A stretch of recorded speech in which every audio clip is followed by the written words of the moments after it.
말씀 신약성경 히브리서 3장 1절 말씀입니다.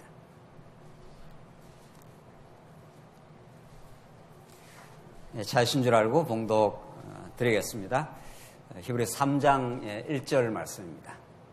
그러므로 함께 하늘의 부르심을 받은 거룩한 형제들아, 우리가 믿는 도리의 사도이시며 대제사장이신 예수를 깊이 생각하라. 그는 자기를 세우신 이에게 신실하기를 모세가 하나님의 온 집에서 한 것과 같이 하셨으니, 그는 모세보다 더욱 영광을 받을 만한 것이 마치 집 지은 자가 그 집보다 더욱 존귀함 같으니라. 집마다 지은 이가 있으니 만물을 지으신 이는 하나님이시라. 우선 4절까지 봉독 드렸습니다. 우리 히브리서를 지금 살펴가고 있는데, 히브리서가 그 당시 히브리서가 기록될 그 당시를 우리가 좀 생각해 볼 필요가 있습니다. 우리 성경 해석할 때 이 편지가 이제 보편적으로 오고 오는 모든 하나님의 택한 백성들에게 이게 살아있는 생명의 말씀인 건 사실이죠.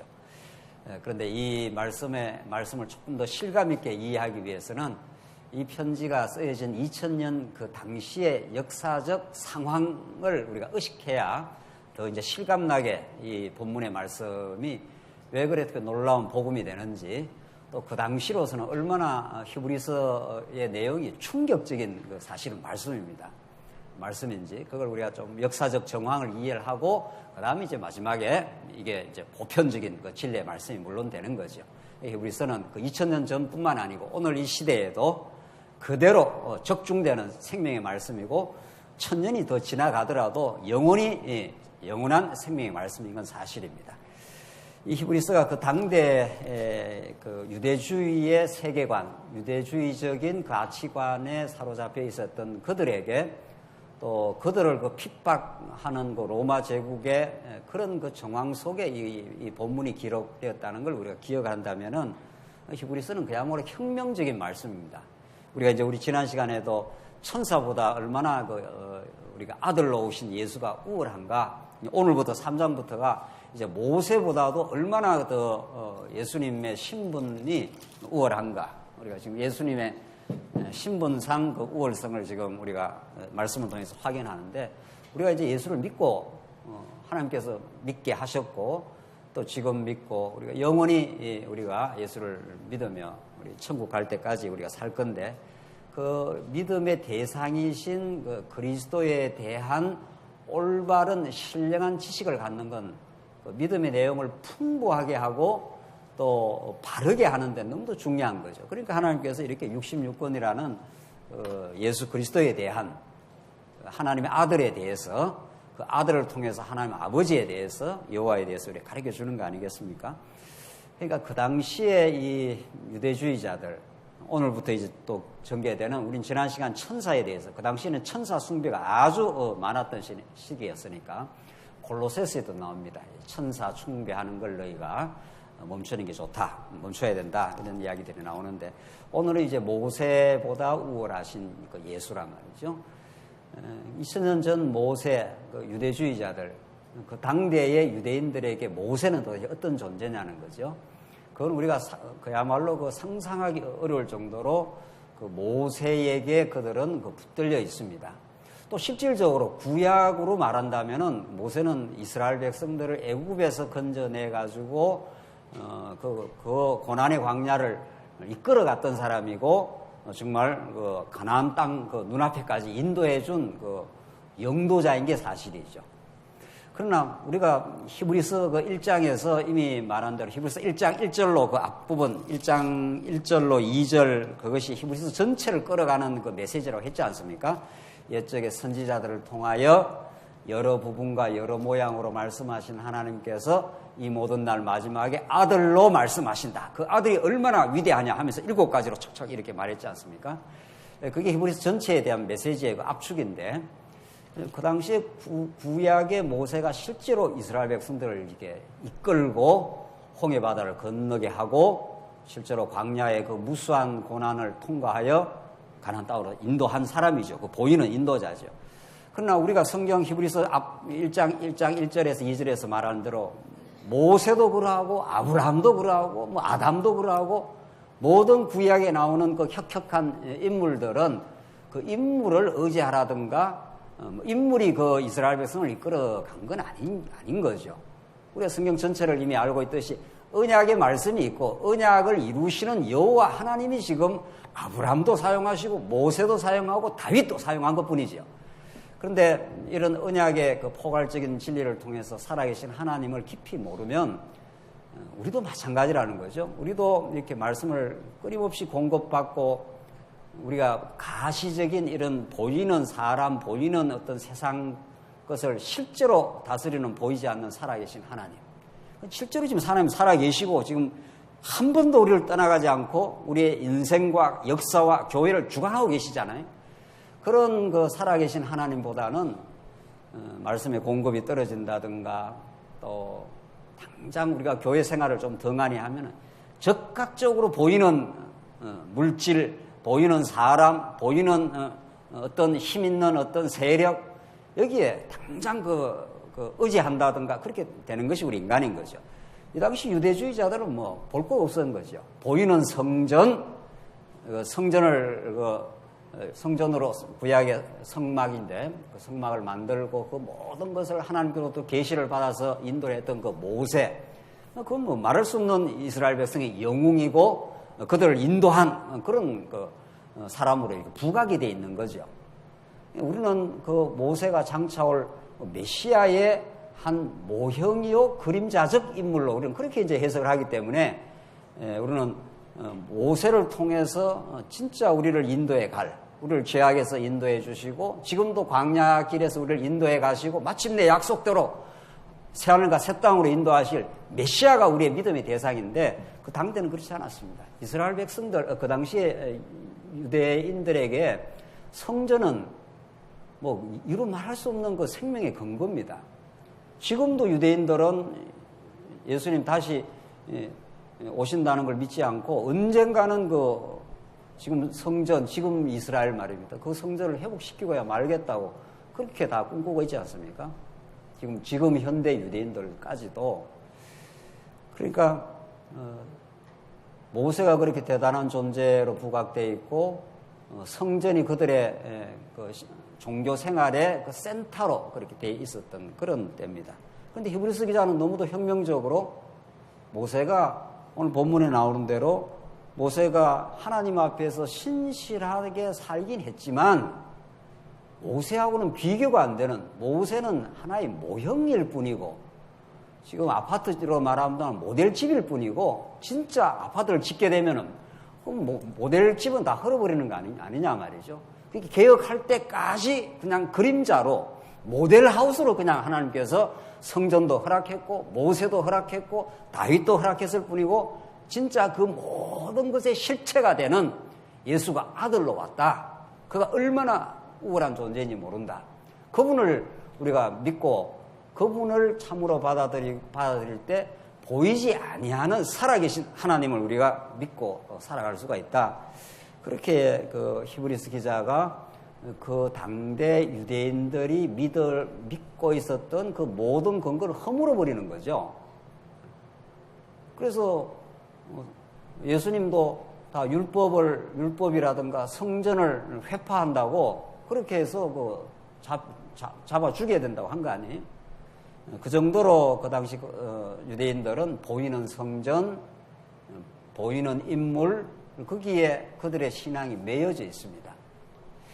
그런 유대인들 향하여 지금 혁명적인 말씀을 그 모든 것들은 언약이었을 뿐이다. 여러 부분과 여러 모양으로 말씀하신 하나님은 진짜가 이제 온다. 진짜 하나님의 아들이 오는데 만유의 상속자고 만물을 지금 붙들고 계시는 분이고 모든 죄를 없이 해줄 수 있는 정결케 하는 분이다. 그가 그런 그 놀라운 분이 실제로 오셨고 그분이 우리의 믿음의 대상이다. 이렇게 지금 설명을 해 나가는 거죠. 우리 지난 시간 어떤 내용이 있었는가 하면은 지난 시간 천사보다 그 우월하신 그분이 하나님의 일에 자비하고 신실한 대제사장이 되어서 백성의 죄를 속량하려고 예수님이 오셨다. 그가 시험을 받아 18절 받아 고난을 당하선즉 고난 시험 받는 자들을 능히 도울 수 있느니라. 예수가 도대체 어떤 분인가 아느냐? 그 모든 성전에서 행했던 그 일을 그림자적으로 행했던 그 모든 일들을 지금 대제사장이 되어서 본인이 제물이 되어가지고 실제로 모든 하나님의 언약 백성들의 죄를 속량하여 주기 위해서 오셨다. 그래서 그는 시험받는 우리 모두를 도울 수 있는 분이다. 이렇게 우리 지난 시간 그 내용이 거기까지 이어졌지 않습니까? 그러므로 오늘 3장 1절이 이렇게 천사보다도 비교할 수 없을 만한 그 우월한 신분을 가지고 우리를 사랑을 확정하기 위해서 오신 그분이 있으므로 함께 하늘의 부르심을 받은 거룩한 형제들아.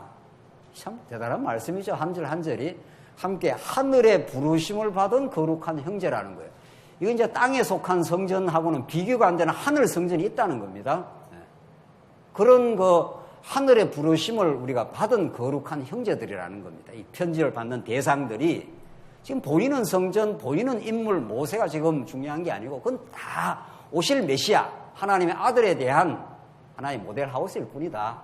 진짜가 왔으면 그 모델하우스 헐어버리고 진짜 아파트 집에 들어가야 되지 않느냐, 지금 쉽게 말하면 그런 거죠. 그래서 함께 하늘의 부르심을 받았다. 그러니까 우리가 땅에 발을 딛고 이렇게 살기는 살지만은 이것은 잠시 하나님을 배우는, 하나님을 배워가는 이 땅의 어떤 과정일 뿐이지 이미 우리의 정체성, 우리의 삶의 신분, 이건 하늘에 속해져 있는 거라는 거죠. 하늘 성전에 이미 우리가 들어간 거나 마찬가지다. 이렇게 지금 히브리서 기자가 설명을 하고 있습니다. 바울도 똑같은 거죠. 바울도 하나님 나라에 이미 시민권을 얻었다. 바울이. 그러니까 어떤 고난이 와도 빌립보서의 내용도 그런 내용 아닙니까? 그러니까 우리는 이미 이 육체를 입고 예수 믿지 않는 사람들, 이 땅의 것이 다라고 생각하는 사람들과 우리가 엉겨 사는 거 아닙니까? 지금 이 땅에 다 같이 그렇게 더불어 사는 거죠. 그러나 우리의 존재가 얼마나 고귀하고 하나님의 신령한 통치의 간섭 속에 우리가 들어있는 거죠. 하늘의 부르심을 받은 거룩한 지금 형제들아. 바울이 히브리서 기자가 그렇게 지금 이 편지를 받는 사람을 설명을 하는 거죠. 거룩이라는 게 뭡니까? 거룩이라는 게 구별되었다 이런 뜻입니다. 거룩이라는 게 이 땅에 속한 것, 세속에 속한 우리가 육체를 갖고 살지만 실제 우리의 정체성은 구별된 하늘에 속한 존재라는 겁니다. 그래서 그런 형제들을 이렇게 부르면서 우리가 믿는 도리의 사도이시며 대제사장이신 예수를 깊이 생각하라. 참 어마어마한 이게 3장 전체를 끌고 가는 이게 메시지입니다. 그러니까 사람 생각하는 대로 삽니다. 정말. 우리가 뭐를 지금 생각하느냐대로 우리의 인생의 가치관이 결정되고 우리 행동이 결정되는데 우리가 말씀을 잘 공급을 받는다는 건 믿는 믿음의 도리의 사도이시며 대제사장이신 예수를 깊이 생각하라. 그렇게 생각하게 하시려고 성령께서 찾아오시고 오늘도 이렇게 우리가 말씀 앞으로 이렇게 인도되는 거죠. 성경 전부가 예수 그리스도에 대한 소식이니까, 언약이고 성취니까. 그러니까 하나님께서 뭐를 생각하며 살게 하시는가? 그 예수 그리스도 안에 우리의 운명과 우리의 모든 죄에 대한 용서와 우리의 모든 삶에 대한 미래에 대한 통치와 우리의 영원한 삶과 새 땅에 대한 상속과 그분 안에 모든 게 다 들어있는 거죠. 하나님 나라의 신령한 복과 이런 것들이 그 예수 한 분에게, 그 아들 대신 예수 한 분에게 집중되어 있고 그것을 66권으로 이렇게 풀어 지금 설명을 하고 있는 거죠. 그래서 우리의 삶의 목적도, 삶의 의미도 그분 안에 모든 것이 있는 거죠. 그러니까 지금 그 대제사장이신 예수를 깊이 생각하라. 그리고 우리가 교회 나온 게 왜 좋은 겁니까? 우리가 이렇게 세상살이 하다가 예수를 잃어버리고 살 때도 있고 망각하고 살 때도 있지만 우리 예수 믿는 사람끼리 만나면 그 대화가, 오늘도 이제 신방을 다녀왔잖아요. 우리 장모님 오래 아파서 이제 병원에 입원해 있다가 이제 회복이 되어서 집에 갔다. 그리고 그 가서 말씀 나누지요. 또 그렇게 고난을 주신 것도 하나님의 뜻이라고, 또 그래서 회복된 것이 그냥 단순 육체를 조금 더 살라고 회복하는 건 아니잖아요. 그렇다면 뭐 예수 안 믿는 사람인 거죠. 예수 안 믿는 사람도 뭐 아팠다고 회복했다 하는 거니까. 그러니까 많이 아팠다가 회복이 된 것은 본인이 또 실제로 그렇게 고백을 하잖아요. 아, 진짜 하나님만 더 바라보라고 그렇게 이 고난의 삶을 주셨다고. 그러니까 같이 말씀을 나누고 그 자리가 천국이 되는 거죠. 예수를 생각 안 할 수가 없잖아요. 그리스도가 그 삶을 이렇게 고난을 주시고 또 기적적으로 이렇게 회복을 시켜주시고 또 그런 하나님을 감사하고 이런 건 시간이니까. 그래서 참 이거 혼자 신앙생활 못합니다. 정말. 아무리 이거 깊이 생각을 하니까 어디 도 닦듯이 산에 들어가고 깊이 생각한다고 생각이 드는 게 아니란 말이죠. 보이는 것마다 유혹이고 보이는 것마다 걱정거리가 많은데 이렇게 말씀을 함께 나누고 함께 우리 더불어 신앙생활을 하면은 깜빡깜빡 잊어버리다가 바로 다시 예수가 우리의 믿는 도리의 사도이시다. 그분이 우리 삶의 주관자이시다. 그러니까 수요일날도 주일날만 와서 말씀 듣는 것보다 이 중간에 한번 다시 들으면 다시 이렇게 회상이 되잖아요. 맞아, 이렇게 되는 거죠. 그분이 우리의 삶에 우리 교회의 머리가 되어 주셨다. 그러니까 자꾸 이게 반복이 되면서 그게 우리의 삶의 가치관으로 우리의 깊이 우리의 인격의 뿌리 속에 내려가서 잠시 세상에 우리가 흔들리다가 바로 복원력이 빠른 거죠. 빨리 하나님 중심으로 돌아오는 거죠. 그래서 참 우리가 신령한 교회가 정말 중요한데 오늘 집사람하고 이렇게 심하고 오면서 정말 신령한 교회, 이 우주적인 보편교회, 예수 그리스도를 머리로 한 이 교회는 하나밖에 없습니다. 사실은 우리 장안조항교회, 대구 어느 교회 이렇게 하는 것은 다 지역교회 아닙니까? 그런데 보편교회가 신령한 교회가 중요하지만은 그 신령한 교회의 한 지교회가 되는 우리 육체를 가지고 있기 때문에 이렇게 모이는 이 교회가 또 얼마나 또 소중한지 모르는 거죠. 그래야 깊이 생각을 할 수가 있단 말이죠. 같은 생각을 가진 사람들이 모이니까 우리가. 그래서 정말 이게 교회 맥락 속에 이 말씀이 증거되는 겁니다. 개인적으로 이렇게 말씀이 증거되는 게 아니고 이미 교회 지체 속에 더불어 살고 더불어 말씀을 지금 깨달아가고 있는 중이죠. 그러니까 함께 나오지 않아서 1절에 벌써 함께 하늘의 부르심을 받은 거룩한 형제들아, 이게 교회입니다. 그래야 우리 신앙이 펄펄 살아나는 거죠. 조금 약해지고 약간 흔들리다가도 바로 다른 강한 성도들의 그 말씀에 깨달음이 있는 성도들과 바로 교제 속에 들어오면은 바로 하나님 중심으로 생각이 정립이 되는 거죠. 그래서 3장 1절 그 자체가 이미 교회가 무엇인지 함께 하나님의 부름을 받았다는 거, 우리의 삶의 중심이 예수 그리스도라는 거, 그걸 깊이 생각하게 하시는 하나님. 그럼 우리 삶이 얼마나 감사하고 얼마나 든든해지는지 모르는 거죠. 그 예수가 어떤 분인가 하는 걸 이제 설명을 해 들어갑니다. 2절. 그는 자기를 세우신 이에게 신실하기를 모세가 하나님의 온 집에서 한 것과 같이 하셨으니. 자, 모세하고 이제 드디어 비교를 하잖아요. 모세가 너희들 대단하게 생각을 하는데, 모세도 참 신실했다. 모세는 뭐 이스라엘 백성들의 영웅입니다. 모든 중심이 그 모세가. 모세를 통해서 성막이 또 주어지고, 이제 성전이 나중에 만들어지는 거니까. 이스라엘 백성의 삶의 센터가 모세로부터 이제 시작된 거로 느껴지잖아요. 근데 모세가 얼마나 하나님의 온 집에서 신실했지 않았느냐. 근데 그리스도는 어떻게 다른가 하면 3절. 그는 모세보다 더욱 영광을 받을 만한 것이 마치 집 지은 자가 그 집보다 더욱 존귀함 같으니라. 자, 집이 대단한 집을 하나 지어놨다 시죠 말이죠. 그 집이 굉장히 존귀한데 집에다가 영광을 돌리는 사람이 있겠냐? 아, 집은 참 대단하다 이렇게 말할 수는 있지만은 결국은 집이 굉장한 뭐 집이 지어졌다. 저 롯데 빌딩 이거 몇 층입니까? 안 가봐서 모르겠는데 엄청 크게 지은 빌딩이 있지 않습니까? 그거 보면 뭐 엄청나다 이렇게 하더라도 결국은 그 집을 그 지은 사람이 그 사실은 영광을 받는 거 아니겠어요? 야, 이런 집을 어떻게 이렇게 아름답게 엄청나게 짓느냐 하는 그런 것처럼 모세와 아들과는 그런 현격한 차이가 있다. 모세는 그 집 정도의 어떤 영광이 된다면은 하나님이 보내신 하나님의 아들은 창조주의 반열이기 때문에 집을 지은 집 지은 사람의 영광의 비견이 된다. 지금 그런 말인 거죠. 근데 참 재밌는 거는 우리가 이게 말씀 운동에서 언약 성취사적 성경신학이라 해가지고 이 성경신학의 그 우월성을 많이 우리가 강조했지 않습니까?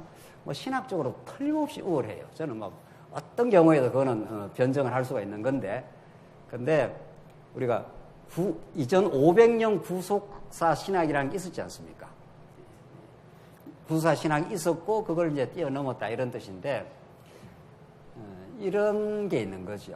지금 그 모세보다 우월하다는 건데, 그 2절 한번 다시 보시죠. 그는 자기를 세우신 이에게 신실하기를 모세가 하나님의 온 집에서 한 것과 같이 하셨으니, 모세도 굉장히 신실했다는 거예요. 모세도 하나님의 그 신실한 종으로 신실한 모세 같이 예수도 아주 신실하다. 근데 그 급이 다르다. 이제 지금 그렇게 지금 설명해 가지 않습니까? 500년 동안 그래도 하나님의 교회 아닙니까? 하나님의 교회를 그렇게 허접하게 하나님 인도 안 합니다.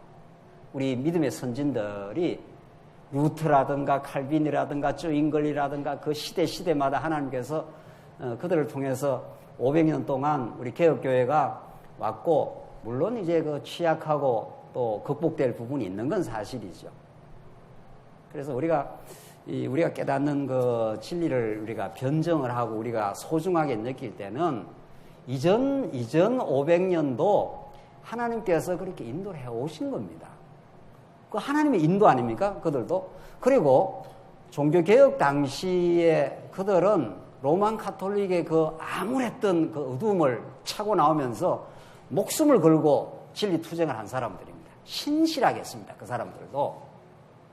그러니까 그분들도 신실하게 그 시대에는 충분히 교회를 섬기고 진리를 지키고 영혼의 자유를 위해서 투쟁했던 사람들이에요.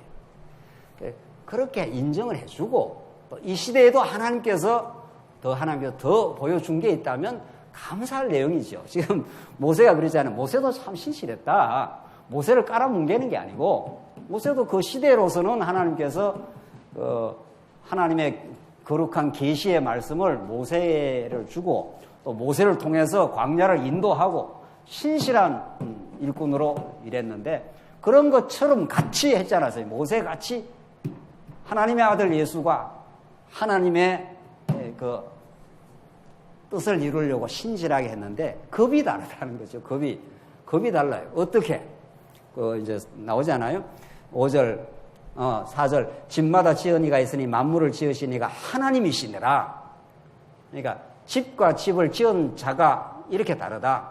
하나는 피조물이고, 집이라는 거는 집을 지은 사람 그 창조주의 반열이기 때문에 이거는 뭐 현격한 그 신분의 차이가 있다는 거죠. 그러면서 이제 하나님의 아들 예수를 설명하는데, 5절. 또한 모세는 장래에 말할 것을 정언하기 위하여 하나님의 온 집에서 종으로서 신실하였고, 신실했다 모세가. 근데 그 신분상 종이었을 뿐이고, 6절. 그리스도는 하나님의 집을 맡은 아들이 아니냐. 아들이라는 거는 우리가 보통 우리 부모 아들 이런 급이 아닙니다. 성경에서 하나님의 아들 하면은 우리가 신학적으로 아주 중요한 거라고 여러 차례 강조했지 않았어요? 아버지와 동등합니다. 아버지의 모든 권한을 상속받았다 이런 뜻이니까, 아버지의 대권, 아버지의 주권, 아버지의 권한, 아버지의 영광, 이것이 고스란히 아들에게 넘어왔다 이런 뜻입니다. 그런 의미의 아들입니다. 우리는 유교 문화권에서 자랐으니까 아버지가 아주 주권을 집에서 갖고 있고, 아들은 어떤 급입니까? 급이 요즘은 좀 달라진 것 같은데 옛날에 말이에요. 우리 유교 문화권에서는 아들이라면은 아버지한테 벌벌 긴다든가 뭐 아버지의 장학 속에 딱 있다라든가 뭐 이런 식의 유교 문화권 아니겠어요? 뭐 좋은 아버지는 물론 잘하겠지만은, 근데 이 유대 문화 속에서 아들이라는 것은 그런 의미가 아니고, 아버지 밑에 있다 이런 뜻이 아니고 아버지와 동등하다 이런 뜻입니다. 정확하게 같다. 아버지의 모든 권한이 그대로 아들에게 이양이 되어서 하나님의 당신의 아버지를 계시하고 있는 거기 때문에, 그러니까 우리 히브리서 앞에서 만유의 상속자, 만물을 창조하신 분, 하나님의 영광의 광채, 뭐 이런 표현들이 계속 나왔지 않습니까?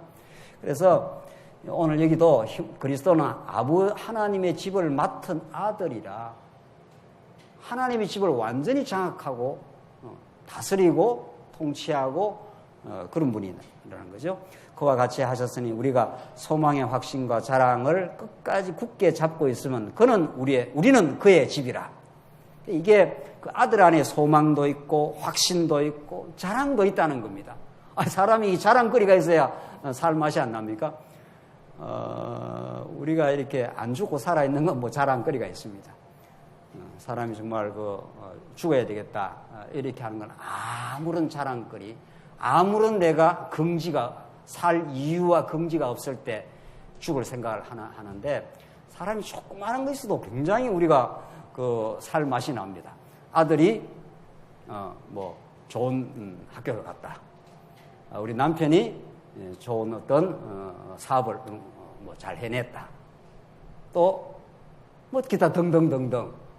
그것만 해도 우리가 굉장히 이렇게 삶의 힘을 받지 않습니까?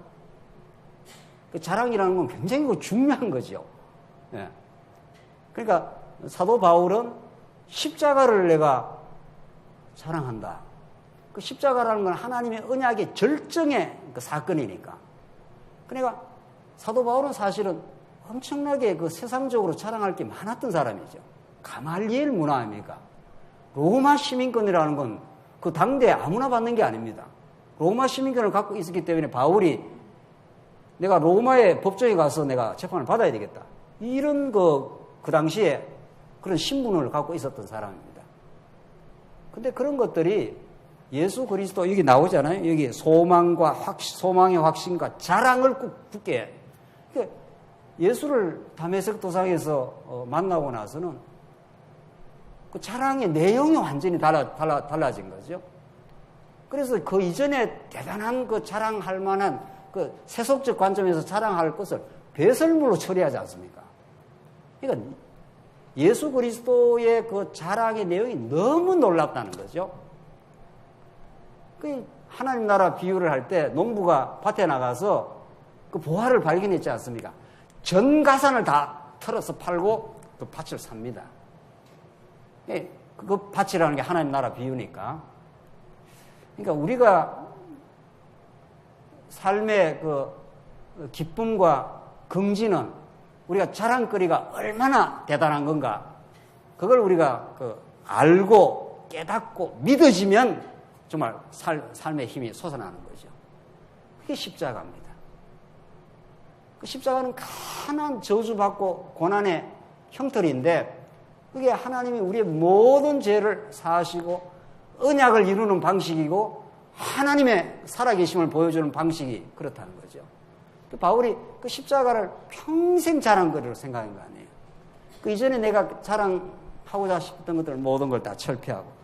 오늘 본문이 그런 내용이죠. 우리가 소망의 확신과 자랑을 끝까지 굳게 잡고 있으면 우리는 그의 집이라.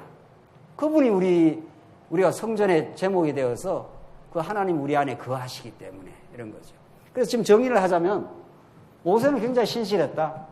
구약에 굉장히 중요한 인물이다. 구약의 천사가 나타나서 얼마나 많이 아브라함에도 나타나서 하나님의 뜻을 전해줬지 않습니까? 모세, 이제 곧 나오는 아론, 이 다 하나님께서 구약에 결국 하나님을 지금 보여주시는 건데 구약의 선지자를 통해서 여러 부분과 여러 모양으로 말씀하신 하나님께서 이 모든 날 마지막에 하나님께서 아들로 말씀을 하겠다. 지금 그렇게 하나님의 당신의 영광을 지금 계시를 해주겠다. 이렇게 해서 지금 히브리서가 시작되고 있지 않습니까? 근데 구약 유대주의자는 천사가 중요하다. 모세가 대단하다. 아론이 그 성전에서 제사장 역할을 했고 성전이 대단하다 했는데 그 모든 것들은 개혁될 때까지 신약의 세기가 열릴 때까지의 이거는 하나의 모형이고 그림자일 뿐이다. 이 아들이 오면 이거 다 철폐가 된다. 다. 이 성전이고 뭐고 건물 성전 다 헐어버려라. 내가 돌 위에 돌 하나 남기지 않고 완전히 다가 헐어버리겠다. 그래서 실제로 로마 장군이 70년 와서 완전히 헐어버렸습니다. 완전히. 다시는 하나님의 성전 이런 말 없어지도록. 왜? 부활의 성전으로 예수님이 오시고 성령이 오셔가지고 우리가 성전입니다, 지금.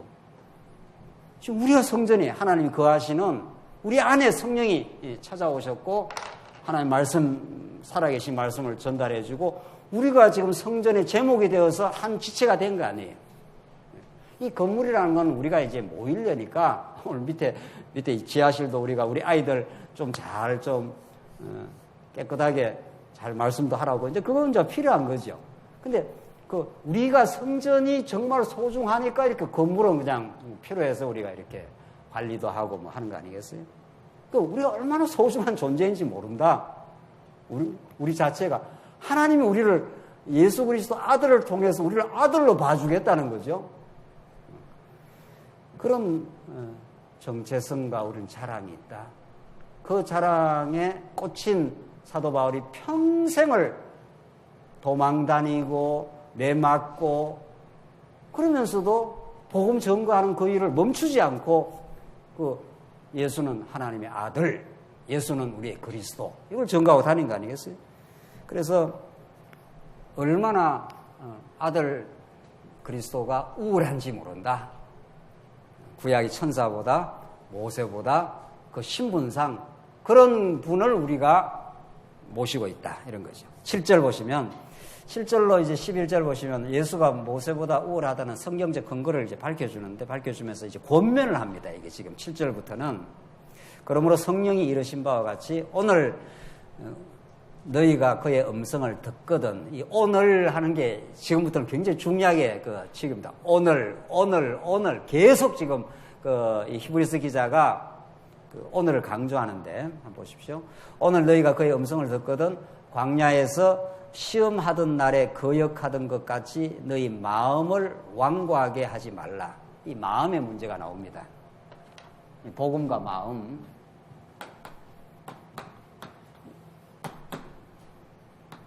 이 마음을 여러 차례 지금 앞으로 설명하는데 잠언서에 물론 너희들 지킬 만한 것보다 뭐를 지키라 그럽니까? 마음을 지키라. 왜냐하면 생명의 근원이 이 마음에서 나오기 때문이다. 인간에게 실제로 중요한 건 복음 다음으로 중요한 게 우리의 마음입니다.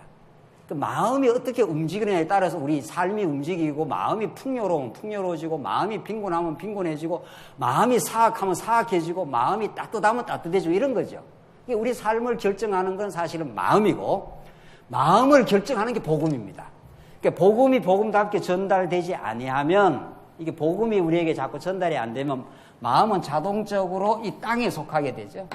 이게 복음은 하늘에 속한 것이고 이 땅에 이 땅 하는 거에 너희들 땅의 것을 바라지 말고 위의 것을 바라라. 이게 이제 하늘의 복음, 하나님 나라의 복음, 하나님의 살아계심의 은혜, 그걸 늘 바라라는 거 아니에요? 그래서 복음과 마음이라는 게 너무 직결되어 있습니다. 이게 우리가 복음을 듣는다는 것은 마음의 풍요함입니다. 심령이 가난한 자는 복이 있나니 천국이 뭐라 그래? 너희 것이구나. 심령이라는 게 그 마음 아닙니까? 그래서 지금 히브리서 기자가 오늘 너희가 그의 음성을 듣거든 광야에서 시험하던 날에 거역하던 같이 너희 마음을 완고하게 하지 말라. 물론 이 마음을 내가 마음대로 하는 건 아니에요. 그렇잖아요? 9절 좀 더 읽고 설명합시다. 거기서 너희 열조가 나를 시험하여 점검하고 40년 동안 나의 행사를 보았느니라. 그러므로 내가 이 세대에게 노하여 이르기를 그들이 항상 마음이 미혹되어 내 길을 알지 못하였도다 하였고, 내 길 하는 게 하나님의 길입니다. 그 이스라엘 백성은 광야를 이끌어가면서 하나님의 길이 있습니다. 언약 성취라고 하는 하나님이 광야를 이끌어가는 하나님의 계획과 그 길이 있는데 이스라엘 백성은 40년 동안 마음이 자꾸 미혹이 되고 마음이 흔들리고 광야에서 하나님을 불순종을 너무도 많이 한 거죠. 지금 그 내용입니다. 그러면서 11절 내가 노하여 맹세한 바와 같이 그들은 내 안식에 들어오지 못하리라 하였느니라. 이게 시편 95편 내용을 그대로 인용한 겁니다. 이게 시편 나오는 건데 이제 히브리서 기자가 이스라엘 백성들이 광야에서 얼마나 마음이 완악하고 마음이 완고하고 그래서 그 하나님이 광야에다 넣어놓은 진짜 뜻을 깊이 못 깨달았다는 겁니다. 가는 곳마다 불순종했습니다. 이스라엘. 이제 그것을 이제 예정을 해갖고 이렇게 예로 들어가지고 그 당대 히브리 이 편지를 받는 사람들에게 격려하고 제발 너희들 복음에 부착하라. 대제사장 대신 예수 그리스도를 너희들 생각하면 너희들이 이 마음이 땅에 속한 것으로 흔들리지 아니한다. 지금 그걸 이제 설명해 주는 거란 말이죠. 조금만 더 읽고 이제 설명을 조금 더 해봅시다. 그러면서 너희들이 내 안식에 들어오지 못해. 그래서 이스라엘 백성은 광야에서 애굽에서 나온 자들은 다 하나님께서 어떻게 합니까? 죽였습니다. 다 실제로 죽이고 거듭난 자들로 하여금 이제 안식의 땅, 이제 가나안 땅으로 인도했지 않습니까? 우리 조금 더 한번 읽어봅시다. 이 흐름이 있으니까. 12절. 형제들아 너희는 삼가 혹 너희 중에 누가 믿지 아니하는 악한 뭐라고 그랬습니까? 마음이죠. 또 나오죠.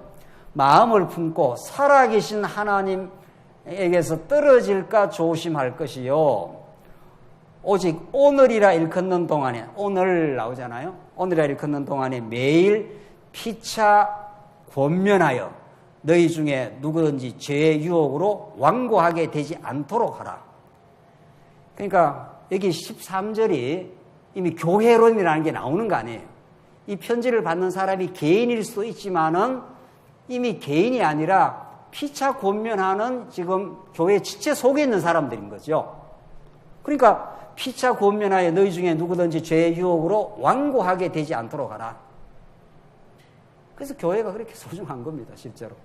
이게 우리가 이렇게 혼자 말씀을 듣고 인터넷으로 딱 들으면은 우리 말씀 그 자체 듣는 데는 인터넷으로 딱 들어도 돼요, 사실은. 그냥 그 말씀을 이론적으로 들으려면은 그렇잖아요. 인터넷 스마트폰이 요즘 너무도 잘 돼 있잖아요. 근데 절대로 그렇지 않다는 거죠. 제가 전에 있는 교회에 있을 때 그때는 테이프 시절에 테이프 66권을 몽땅 싸가지고 한 보따리 사면 테이프를 쌀 거예요. 그걸 사서 산에 들어가서 매일 66권을 매일 반복해서 사람 들어보라고. 그러면 신앙의 병이 된다고. 매일 말씀을 들으니까 아주 신앙이 강건해질 게 아니고 병이 듭니다. 교제를 안 하고 말씀을 들으면 병이 듭니다. 그 증거는 지금 분명히 드러나고 있어요. 분명히. 그래서 말씀은 자기가 혼자 듣는 게 아니고 아무리 혼자를 들어도 자기 각도에서 듣습니다. 또 자기 수준에서 들어요. 우리는. 자기가 또 관심 있는 건 듣고 또 관심 없는 건 또 흘리기도 해요. 사실은. 그래서 말씀을 듣고 말씀을 같이 나눈다는 건 너무도 중요합니다. 너무도 사실은. 그게 사실은 우리 교회의 풍토가 되어야 되고 또 앞으로 그렇게 하나님께서 하시겠죠. 예. 그래서 우리가 이렇게 말씀을 들어도 이렇게 말씀 듣고 집에 돌아가시면서 같이 가면서도 오늘 말씀 들은 걸 같이 이렇게 나눈다든가 이런 풍토는 굉장히 중요합니다. 그게 서로 피차 권면을 하는 거 아니에요? 오늘 본문에 나오는 대로. 그래야 이게 들은 말씀이 되새김질하면서 살아납니다. 또 들은 말씀에 대한 자기 마음에 이렇게 와닿는 게 있잖아요. 이 복음을 1시간 전거해도 다 남는 것도 아닙니다. 무언가 이렇게 그때 본인이 괴로웠던 일, 죄 때문에 몸부림쳤던 일, 갈등했던 일, 그런 어떤 상태에서 이 말씀을 딱 받아들이면서 그 마음에 딱 와닿는 게 있습니다.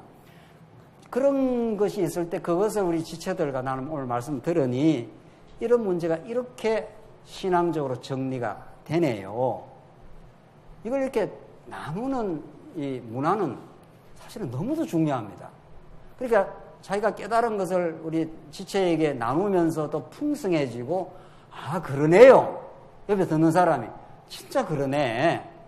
이렇게 그 호응을 해주고, 그때라야 자기가 들었던 말씀이 이렇게 스쳐 지나가는 게 아니라 자기 마음의 열매가 됩니다. 그건 사실은 나는 결정적이라고 봐요.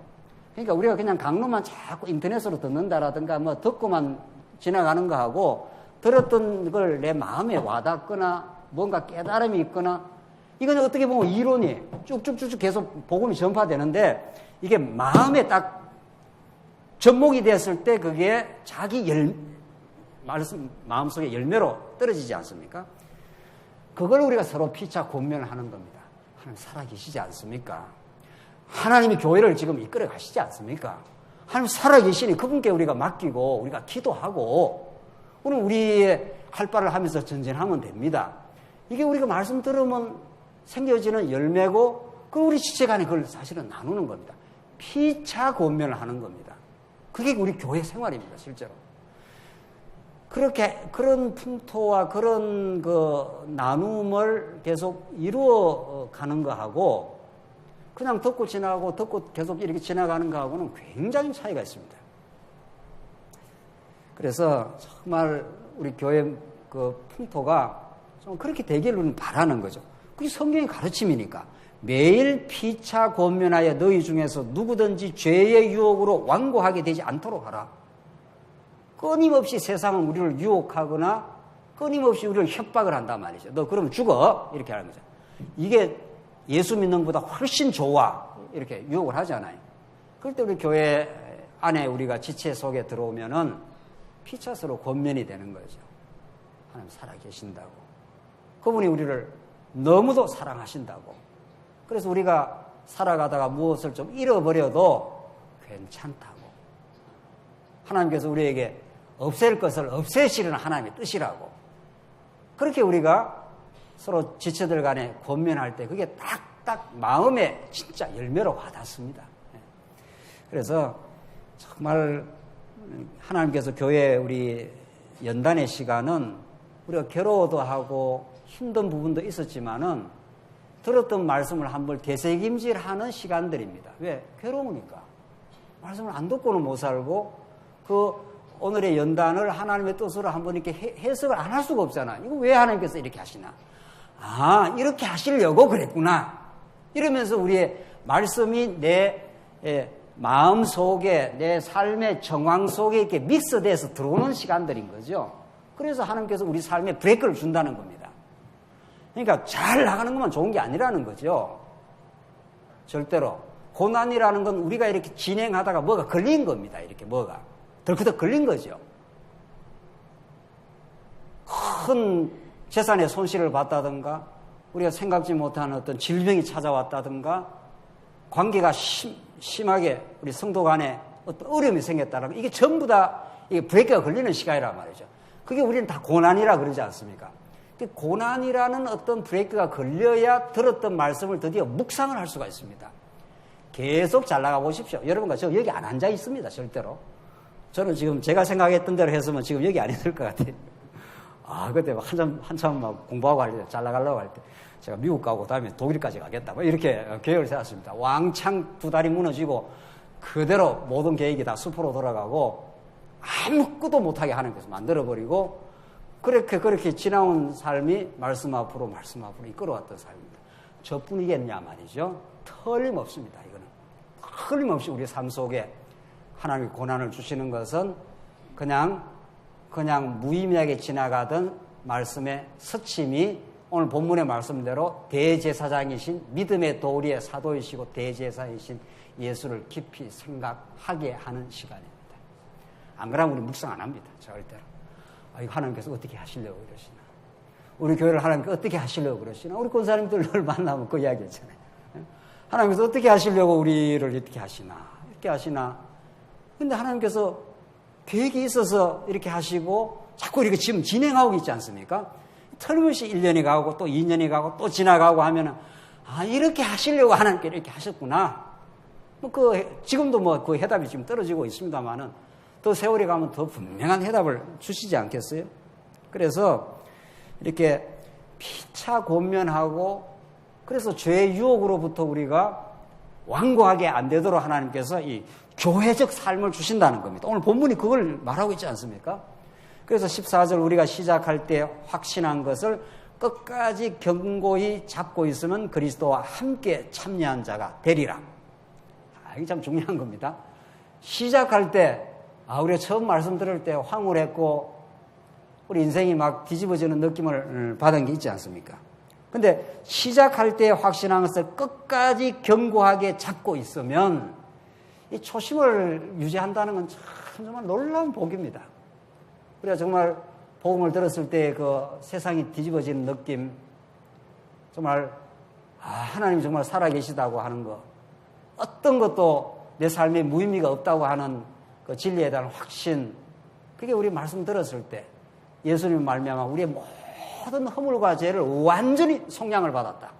다시는 이제 하나님께서 죄를 기억도 안 난다. 뭐 이런 그 복음들이 우리를 다 살리고 여기가 왔습니다. 근데 그것이 끝까지 오늘 본문 말씀대로 견고하게 잡고 있다면 물론 그 성령이 하시는 일인 거죠. 그런 걸 우리가 서로 피차 권면할 이유가 있습니다. 우리가 이 말씀 들었을 때 너무도 행복하지 않았던가? 정말 하나님 살아계신다고 우리가 믿었지 않았는가? 하나님 역사의 절대적인 주권자로 우리의 인생을 가난하게도 하시고 부유하게도 하시고 낮아지기도 하시고 높아지게 한다는 그런 말씀 때문에 우리가 펄펄 살았단 말이죠. 맞아. 하나님께 모든 게 달려있다고. 그걸 우리가 우리 지체들 간에 그렇게 서로 말씀을 나누는 겁니다. 서로 권면하고 우리 남은 삶도 그분의 우리의 운명도 우리의 미래도 달려있다고 그렇게 믿고 우리가 마음의 안식을 유지하고 하나님 우리에게 주신 말씀과 이 진리를 우리가 연약한 성도들을 위해서 땅끝을 향해서 우리가 복음을 위해서 산다는 것이 얼마나 소중하고 행복한 일인가. 그 초심을 오늘 본문의 말씀대로 시작할 때 확신한 것을 끝까지 견고히 잡게 된다면 너무도 복된 삶이 되는 거죠. 그래서 오늘 히브리서 전체가 우리 개개인에게 주시는 말씀인 건 사실이지만 이 교회라고 하는 이 더불어 살아가는 속에 떨어진 말씀입니다. 그래서 오늘 또 이렇게 하나님께서 이 추운 날씨 가운데도 저희들 같이 말씀을 상고하고 같이 서로 위로할 거 위로하고 우리가 조그마한 교일이지만은 우리가 우리 지하 같은 것도 우리 같이 이렇게 새로이 하는 거 우리 참 그 마음이 기쁨이 있는 거죠. 우리 아이들이 교회 찾아와서 정말 더 좀 좋은 환경에서 교회 생활 잘했으면 좋겠다. 우리가 좋았던 행복했던 이 말씀이 그들에게 잘 전승이 되어서 또 멀리 땅끝까지 전승이 되었으면 좋겠다. 이런 마음이 하늘이 준 마음입니다. 오늘 본문 말씀대로 하늘의 부르심을 받은 거룩한 형제들아. 이렇게 히브리서 기자가 우리한테도 그런 본문의 말씀을 주는 거죠. 우리는 땅에 발을 디디고 살지만 이미 우리 운명과 미래는 하늘에 속해져 있습니다. 영원 안에 우리가 하나님의 사랑 속에 그렇게 우리는 살게 될 것입니다. 얼마나 우리가 복을 누리고 있는지 또 그 복을 나누며 사는 것이 행복한지를 더 깊이 생각하는 우리 삶이 되길 바랍니다. 기도하십시다.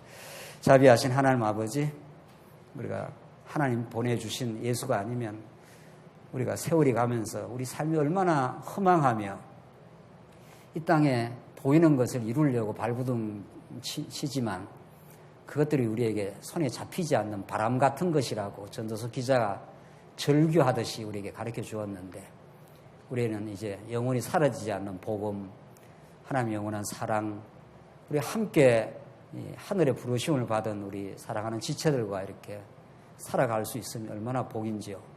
이 진리가 우리를 더 깊고 오묘한 세계로 늘 자유함 속에 인도하셔서 이제 세상의 유혹과 세상의 협박으로부터 더 자유하고 복된 삶을 누릴 뿐 아니라 이 진리와 더불어 고난의 삶을 살기를 우리가 간절히 소망하는 우리의 신앙적 삶이 있게 하시옵소서. 예수님 이름으로 기도하옵나이다. 아멘.